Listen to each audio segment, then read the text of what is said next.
Phonological awareness is an awareness that the words that we speak can be taken apart.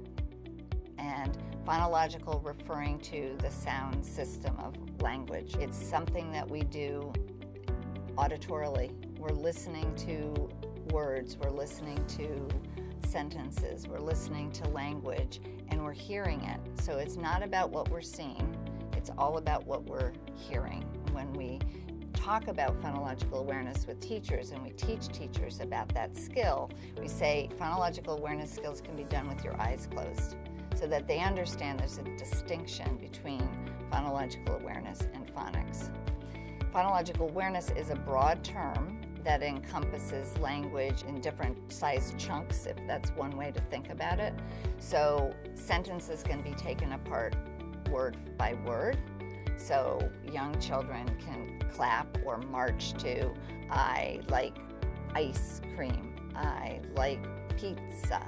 And we get them to really be able to take those sentences apart word by word and understand words can be taken apart that way.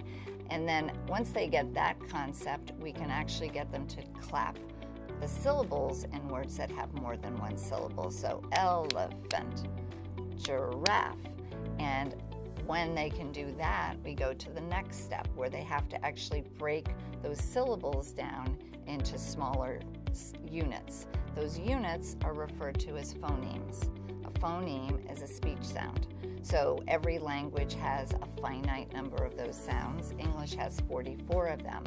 And before we even introduce kids to the fact that these sounds are represented by letters, again, at a listening and an auditory level, we want them to be able to take those sounds apart within a word. So for example, the word same. We have the child say same. I have the same color on today that my best friend does. Okay, so we put it in the context of meaning, and then we start with the beginning sound in the word same and stretch it out. What's the first sound you hear in same? And initially, kids can hear that first sound. Once they're good at isolating that initial sound, we then shift them to the final sound. Same.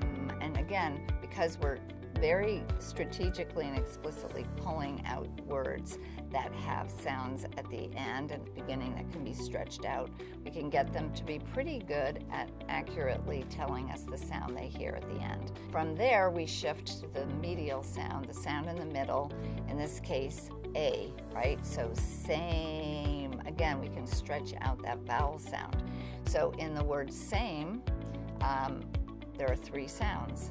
It may be confusing, and it can be confusing in some respects, because the word same, again, as a skilled reader, we know there's an E at the end. And a lot of times when we do these activities, a great activity is called Say It and Move It, you'll get a precocious child pulling another chip down because they'll know there's another letter there. Say, no, this isn't about the letters that you're seeing. This is about the sounds that you're hearing. So it's a very important skill. Phonemic awareness is very predictive of a child's ability to be able to read words and decode. So it's an incredibly important skill to teach. And it's important for teachers to understand there's a sequence of doing that, right? From the biggest size of phonological awareness that we talked about earlier to those little bitty sounds called phonemes.